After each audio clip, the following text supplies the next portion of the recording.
اور اس ماہ مبارک کو ہم حضور نبی مہربان صلی اللہ علیہ وسلم کی نسبت سے یاد کرتے ہیں۔ ہر انسان، ہر مسلمان اپنے اپنے ذوق اور اپنی اپنی عقیدت کے مطابق آپ صلی اللہ علیہ وسلم کے ساتھ اظہار محبت و عقیدت فرماتا ہے۔ ماہ ربیع الاول پیارے پاک پیغمبر حضرت محمد مصطفیٰ صلی اللہ علیہ وسلم کی پیدائش کا مہینہ بھی ہے، اور اسی ربیع الاول میں پیارے پاک پیغمبر صلی اللہ علیہ وسلم کا اس دنیا سے انتقال بھی ہوا ہے۔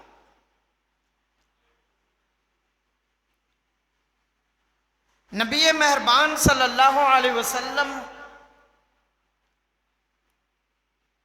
اور آپ صلی اللہ علیہ وسلم کے ساتھ اظہار محبت اور عقیدت یہ ہر مسلمان کے ایمان کا لازمی جزو ہے، بلکہ اللہ کے نبی صلی اللہ علیہ وسلم کے ساتھ محبت، پیار، آپ صلی اللہ علیہ وسلم کی دل کے ساتھ چاہت اگر ایک مسلمان بندہ ہے جو دعویٰ کرتا ہے تو وہ اپنے دعوے میں اس وقت تک سچا نہیں ہو جا سکتا جب تک اللہ کے نبی صلی اللہ علیہ وسلم کے ساتھ کائنات کی ہر چیز سے بڑھ کر اللہ کے نبی کے ساتھ محبت نہ ہو۔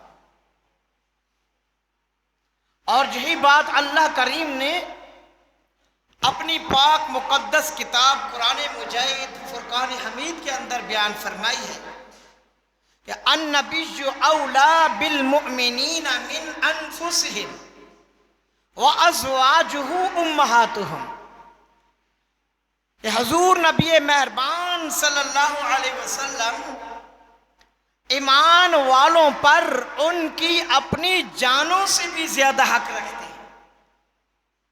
اب ہم میں سے ہر ایک جائزہ لے اپنی اپنی زندگیوں کا، ہم دیکھیں کہ کیا میں اپنی مرضی، اپنی خواہشات کو زیادہ ترجیح دیتا ہوں یا اللہ کے رسول صلی اللہ علیہ وسلم کی زندگی اور آپ صلی اللہ علیہ وسلم کے فرمان میری ترجیح ہے۔ قرآن کا یہ فیصلہ ہے کہ النبی اولا بالمؤمنین من انفسہم، میری اپنی جان کا میرے اوپر جتنا حق ہے، میرے جسم اور وجود کا جتنا میرے اوپر حق ہے، میرے بیوی اور بچوں کا جتنا میرے اوپر حق ہے، اس سب سے زیادہ حق آقا علیہ السلام ایمان والوں پر رکھتے ہیں۔ اور پیارے پیغمبر صلی اللہ علیہ وسلم کے ازواج مطہرات کا مقام اور مرتبہ کیا ہے کہ وہ ازواجہ امہاتہم، اللہ تبارک و تعالیٰ نے تمام ازواج مطہرات رسول اللہ صلی اللہ علیہ وسلم کی بیویوں کو ایمان والوں کی ماں قرار دیا۔ جیسے ماں کا مقام اور مرتبہ ہوتا ہے، رسول اللہ کی بیویوں کا مرتبہ ہے۔ تو یہ ربیع الاول میں انشاءاللہ آگے آنے والے بھی 3 جمعہ یا 4 جمعے جتنے بھی ہمارے ہو سکے، آپ کے سامنے رسول اللہ صلی اللہ علیہ وسلم کی زندگی کے مختلف پہلوؤں پر بات کروں گا۔ جیسے گزشتہ جمعہ بھی میں نے بات عرض کی تھی، تو آج کے جمعہ کا جو ہمارا موضوع ہے، جو آیت مبارکہ قرآن مجید فرقان حمید کی آپ کے سامنے تلاوت کی ہے، اسی آیت مبارکہ کی روشنی میں اور ان ایام کی نسبت سے بھی جو ربیع الاول میں آج جو گہما گہمی ہے اور ہر طرف چہل پہل ہے، رونقیں ہیں، یہ رنگ برنگی جھنڈیاں ہیں، کمکمیں ہیں، بتیاں ہیں، ذرا ہم دیکھیں اور رسول اللہ صلی اللہ علیہ وسلم کی زندگی کا جائزہ بھی لیں کہ وہ آقا علیہ السلام کی زندگی کیسی تھی، اور اس میں میرے اور آپ کے لیے کچھ فلاح اور کامیابی کی اور بہتری کی چیز ہم حاصل کریں۔ تو انشاءاللہ آگے آنے والے جمعہ میں بھی رسول پاک صلی اللہ علیہ وسلم کے اطاعت، آپ صلی اللہ علیہ وسلم کی محبت انشاءاللہ ایک جمعہ پورا اس پہ بیان کروں گا کہ اللہ کے نبی صلی اللہ علیہ وسلم کے ساتھ محبت سب سے زیادہ کیوں ہونی چاہیے، اس کی وجوہات کیا ہے، اور پھر ایک جمعہ میں اللہ کے رسول صلی اللہ علیہ وسلم کی دعوت کیا تھی، وہ پیغام کیا تھا، وہ بات کیا تھی جو اللہ کے رسول صلی اللہ علیہ وسلم اس کائنات والوں کے پاس لے کر آئے تھے، اللہ کا پیغام۔ تو انشاءاللہ ایک جمعہ اس پر اور ایک جمعہ میں ہم درود اور سلام کی فضیلت اور اہمیت پر بات کریں گے۔ آج بھی سرسری بات ہو جائے گی۔ جو آیت مبارکہ آپ کے سامنے پڑھی ہے، اللہ اکبر، اللہ کریم نے کیا فرمایا ہے؟ اعوذ باللہ من الشیطان الرجیم، بسم اللہ الرحمن الرحیم، وما ارسلناک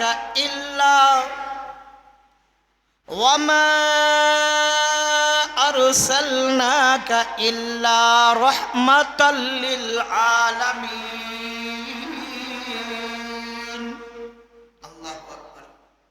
وما ارسلناک، اے میرے محبوب پاک پیغمبر صلی اللہ علیہ وسلم، ہم نے آپ کو ان کائنات والوں کے لیے، ساری دنیا جہان کے لیے کیا بنا کر بھیجا ہے؟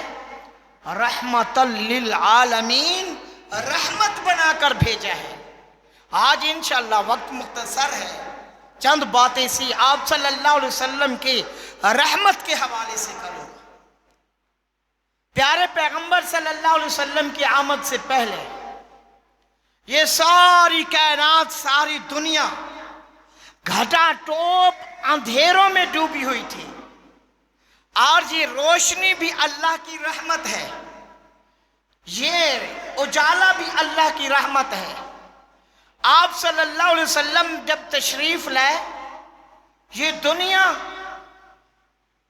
اپنا قانون بھول چکی تھی، اپنے رب کو بھول چکی تھی، اپنے خالق اور مالک سے دور ہو چکی تھی، اور اپنے رب کی عبادت اور بندگی کرنے کے بجائے اپنے ہاتھوں کے بنائے ہوئے بت، 1 2 اور 4 نہیں بلکہ 360 بت تو انہوں نے خاص بیت اللہ کے اندر عبادت کے لیے رکھے۔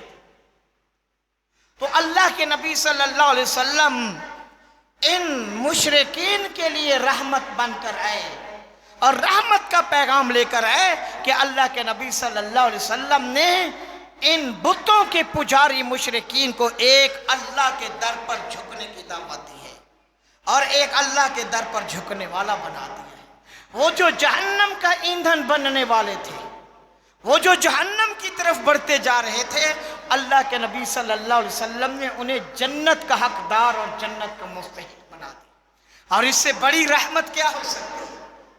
اور یہ اللہ بھی رحیم ہے۔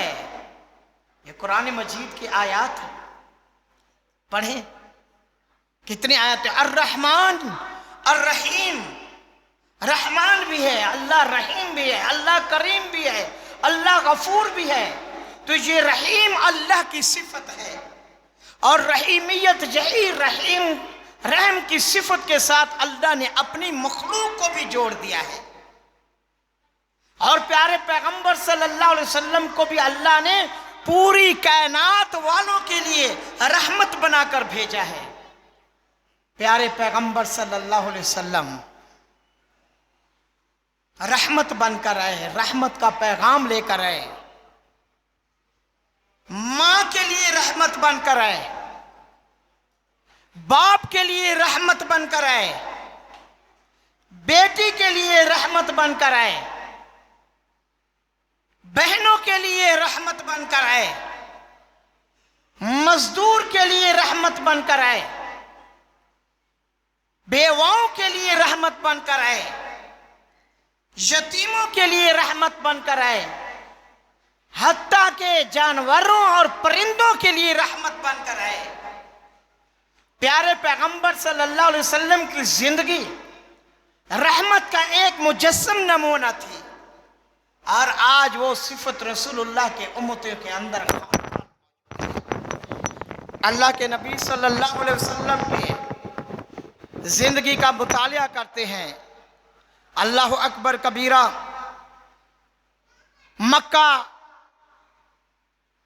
کی سرزمین جس پر اللہ کے نبی صلی اللہ علیہ وسلم نے لوگوں کو اللہ کی طرف بلانا شروع کیا، آپ پر تنگ ہوتی گئی. وقت گزرتا گیا، مسلمانوں پر مکہ کی زمین اور تنگ ہوتی گئی. ساتھ ساتھ مشرکین مکہ کا ظلم اور ستم اہل ایمان پر بڑھتا جا رہا ہے. پیارے پاک پیغمبر صلی اللہ علیہ وسلم کے صحابہ پہلی ہجرت کرتے ہیں مکہ سے حبشہ کی طرف. مکہ والے ابھی بھی آرام سے نہیں بیٹھے. آقا علیہ السلام کا گھیراؤ کر لیا. ایک وادی ہے شیب ابی طالب، 3 سال تک کا لمبا بائیکاٹ، معاشی بائیکاٹ. آج ہم کافروں کی کسی ایک مصنوعات کا بائیکاٹ نہیں کر سکتے. انہی مصنوعات سے کافر پیسے بچا بچا کر مسلمانوں کے اوپر خرچ کر رہے ہیں. اللہ کے نبی صلی اللہ علیہ وسلم کے صحابہ کا معاشی بائیکاٹ ذرا دیکھیں، رحمت کے نمونے دیکھیں. 3 سال کا لمبا عرصہ گزر گیا ہے. آقا علیہ السلام کے صحابہ روایات کرتے ہیں بعض اوقات ہمارے اوپر ایسے دن بھی گزرے تھے کھانے کے لیے کچھ بھی نہیں ہوتا. ہم درختوں کے اوپر سے یہ چھیل اتار کے اگر کوئی ملتی یا پتے یا سخت کھانا پانی میں بھگو کر ہم وہ کھاتے اور گزارا کرتے. درختوں کے پتے کھا کے گزارے کیے. وہ محاصرہ ختم ہوا مکہ میں. مشرکین مکہ آرام سے نہ بیٹھے. آقا علیہ السلام کو گھیراؤ کیا جا رہا ہے. دار الندوہ میں مشورہ ہوتا ہے، مشرکین کی پارلیمنٹ اکٹھی ہوتی ہے، فیصلہ کیا جاتا ہے ہر خاندان کا ایک ایک فرد آج آئے گا اور محمد رسول اللہ صلی اللہ علیہ وسلم کے گھر کا محاصرہ کر کے آپ صلی اللہ علیہ وسلم کو نعوذ باللہ شہید کر دیں گے. گھر کا محاصرہ کر دیا گیا ہے. حضرت علی رضی اللہ تعالیٰ عنہ کو رسول اللہ صلی اللہ علیہ وسلم نے ان کفار مکہ کی امانتیں سپرد کر کے خود ان کے درمیان سے نکلے سورہ یاسین کی تلاوت کرتے ہوئے حضرت ابوبکر صدیق کے ساتھ غار میں جا کے پناہ لیتے ہیں. 3 دن وہاں ٹھہرتے ہیں اور پھر اس سے آگے کا سفر ہوتا ہے. مشرکین مکہ کو جب علم ہوا کہ رسول اللہ صلی اللہ علیہ وسلم یہاں سے نکل چکے ہیں، تلاش شروع ہو گئی. بڑے بڑے انعامات کا اعلان کر دیا گیا کہ جو رسول اللہ صلی اللہ علیہ وسلم کو اور اس کے ساتھ ان کے جار غار حضرت ابوبکر صدیق کو جس حالت میں لے آئیں گے، زندہ یا دوسری، اتنا بڑا انعام دیں گے. انعام کے لالچ میں مکہ کے لوگ بھاگ رہے ہیں. آقا علیہ السلام جا رہے ہیں مدینہ کی طرف، سفر ہے. ایک رب کا مقام آتا ہے، وہاں پہنچے ہیں.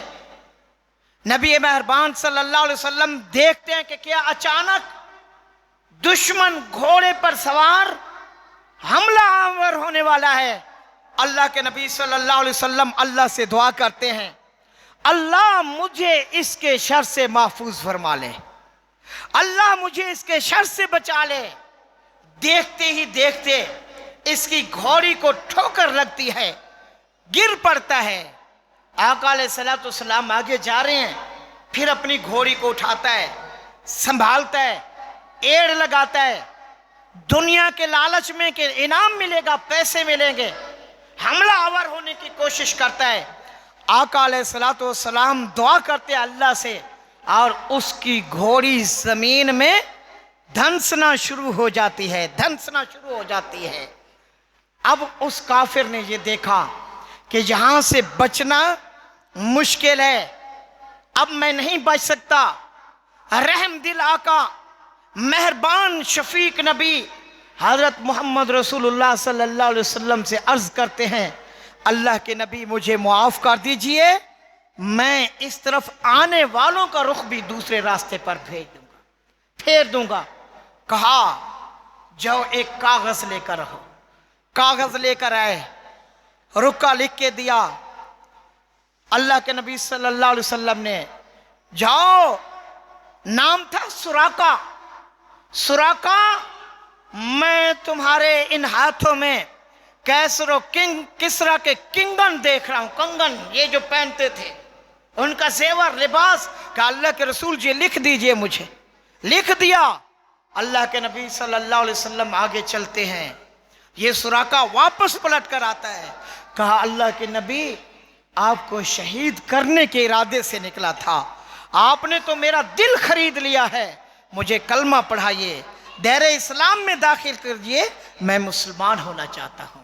مسلمان ہو جاتے ہیں، وقت گزرتا جاتا ہے، ابو بکر صدیق کا زمانہ گزر گیا، عمر فاروق کا وقت آ گئے، زمانہ خلافت ہے، مسلمانوں کو فتوحات ملتی ہے، دور دور تک فتوحات حاصل ہو رہی ہیں، ایران بھی فتح ہو گیا، کسرا فتح ہو گیا، شام فتح ہو رہا ہے، یمن فتح ہو گیا، اور یمن کا جو بادشاہ تھا اس کا تاج اور اس کے کنگن مال غنیمت میں لے گئے۔ حضرت عمر فاروق رضی اللہ تعالیٰ عنہ فرماتے ہیں اس سے کنگن نکال کے لاؤ، نکال کے لائے، کہا سراقہ کو بلاؤ، سراقہ کو بلایا گیا۔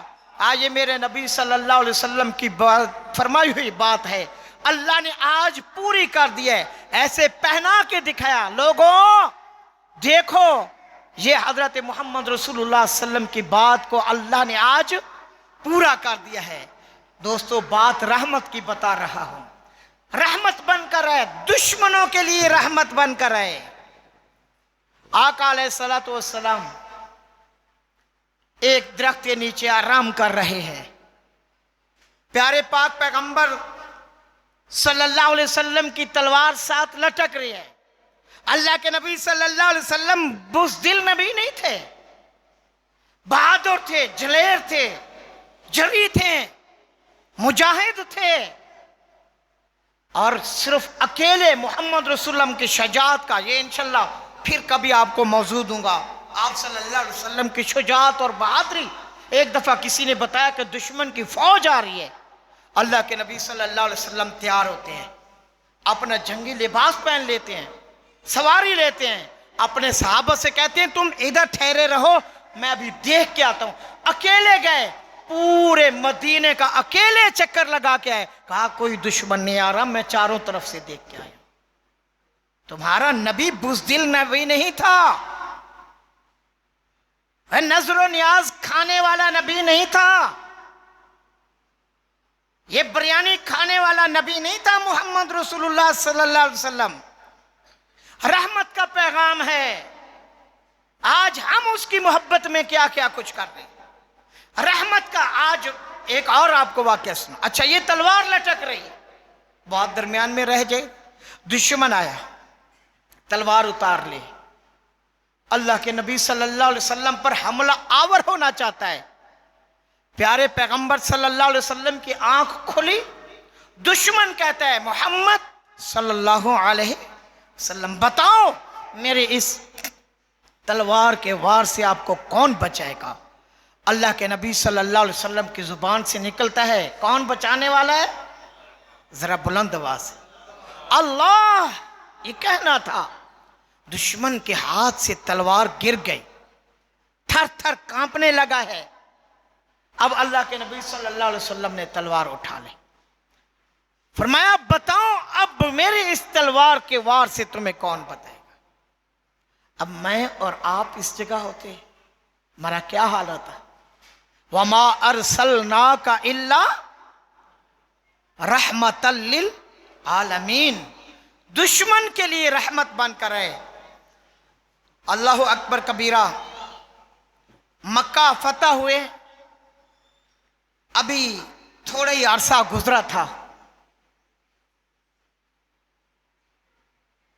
اور مشرکین مکہ، بلکہ ایک روایت میں آتا ہے کہ ابھی صرف ایک دن ہی گزرا تھا، بڑا ان کے اندر انتقام تھا، بڑے لوگ مارے گئے، بدر میں مارے گئے، احد میں مارے گئے، بڑے پریشان۔ ایک شخص تھا صفوان بن امیہ اس کا نام تھا، یہ رسول اللہ صلی اللہ علیہ وسلم کا سخت دشمن تھا، مخالف تھا۔ اس نے تلاش کیا کوئی ایسا شخص مشرکین مکہ کے اندر سے کہ جو رسول اللہ صلی اللہ علیہ وسلم کا بہت نفرت کرنے والا اور بڑا سخت دشمن ہو، کٹر قسم کا دشمن۔ تلاش کرتے کرتے اس کی نظر ایک جوان پر پڑی، عمیر بن وہب اس کا نام تھا۔ اس کے پاس گیا، کہا عمیر تمہارے پورے گھر کا انتظام، بیوی بچوں کا خرچہ یہ میرے ذمہ ہے، بس تم جاؤ اور جا کر اللہ کے نبی صلی اللہ علیہ وسلم کو نعوذ باللہ شہید کر دو۔ یہ تیار ہو جاتا ہے لالچ میں، دشمن ہے، تیار ہو جاتا ہے، جا رہا ہے، تلوار ننگی، اسے تیار کیا، دھار لگئی، ناپاک ارادے سے چل رہا ہے۔ جاتے جاتے مدینہ منورہ میں پہنچتا ہے، اللہ کے نبی صلی اللہ علیہ وسلم بیٹھے ہوئے ہیں، صحابہ کے درمیان یہ بھی آتا ہے۔ آپ صلی اللہ علیہ وسلم اس سے پوچھ لیتے، عمیر کس ارادے سے آئے ہو؟ کہا عمیر کس ارادے سے آئے ہو؟ کہنے لگے بس اللہ کے نبی ویسے ہی آئے ہو۔ کہا نہیں، ویسے نہیں آئے ہو، وہ مکہ کی فلاں چٹان پہ بیٹھ کر تیرے ساتھ ایک تو تھا اور ایک صفوان بن امیہ تھا، بتاؤ تم دونوں نے کیا باتیں کی؟ اس کا رنگ اتر جاتا ہے۔ کہا اللہ کے رسول ہم تو دو تھے، آپ کو کس نے بتا دیا؟ کہا مجھے میرے رب نے بتا دیا ہے، مجھے میرے اللہ نے بتا دیا ہے۔ اب آج جس ناپاک ارادے سے آئے ہو مجھے علم ہے اس کا، ساری کہانی جانتا ہوں۔ اللہ کے نبی صلی اللہ علیہ وسلم نے ایسے اس کے سینے پہ ہاتھ پھیرا، اور یہ ہاتھ بھی نبوت والا ہاتھ تھا، زندگی بدل گئی۔ کہا اے اللہ کے نبی صلی اللہ علیہ وسلم، آیا تو گندے ارادے کے ساتھ تھا، لیکن اب جاؤں گا صاف ستھرے اور پکے عقیدے والے ارادے کے ساتھ۔ اللہ نے میری زندگی اور میرے دل کو بدل دیا ہے، اب مجھے کلمہ پڑھائیے، میں دائرہ اسلام میں داخل ہوتا ہوں۔ یہ ہے وَمَا أَرْسَلْنَاكَ إِلَّا رحمت للعالمین۔ یہ آپ کو بات سنا رہا تھا۔ اللہ اکبر کبیرہ، ابھی مکہ فتح ہوئے صرف ایک دن گزرا تھا۔ ایک شخص ہے، اس کا نام ہے فضالہ بن عمیر، یہ بھی اسی ارادے سے آتے ہیں، ناپاک اور گندے ارادے کے ساتھ، نبی مہربان صلی اللہ علیہ وسلم کو شہید کرنے کے ارادے سے آئے۔ نبی مہربان صلی اللہ علیہ وسلم کی طرف بڑھنے لگے، آپ صلی اللہ علیہ وسلم نے دیکھا، کہا فضالہ کس نیت اور ارادے سے آئے؟ میرے اللہ نے مجھے بتا دیا ہے۔ وہیں پر پریشان ہو جاتا ہے۔ آپ صلی اللہ علیہ وسلم نے فرمایا پریشان نہ ہو۔ صحابہ کرام آگے بڑھنے لگے پکڑنے کے لیے، کہا میرے صحابہ اس کو چھوڑ دو، اسے کچھ نہ کو، اس سے نرمی کرو۔ اللہ کے نبی کے قریب ہوتا ہے فضالہ، کہتے ہیں اللہ کے نبی مجھے کلمہ پڑھا دیجئے، میں دائرہ اسلام میں داخل ہوتا ہوں۔ یہ ایک اور شخص ہے، بریدہ اس کا نام ہے، بڑا مشہور صحابی ہے یہ، بریدہ اسلمی کے نام سے۔ یہ بھی اپنی قوم کا سردار تھا، دل میں نفرت لے کر آتا ہے۔ آپ صلی اللہ علیہ وسلم کی مجلس میں بیٹھا، صحابہ کی مجلس لگی ہوئی ہے، ارادہ ناپاک تھا، بات سنی، آپ کا اخلاق دیکھا، آپ صلی اللہ علیہ وسلم کی تھوڑی سی محفل کا رنگ دیکھا۔ یہ بریدہ اسلمی کہتا ہے اللہ کے رسول گندے ارادے سے آیا تھا، اللہ نے میری زندگی بدل دی ہے، میری قسمت کا دھارا بدل دیا ہے، مجھے کلمہ پڑھا دیجئے، میں دائرہ اسلام میں داخل ہوں۔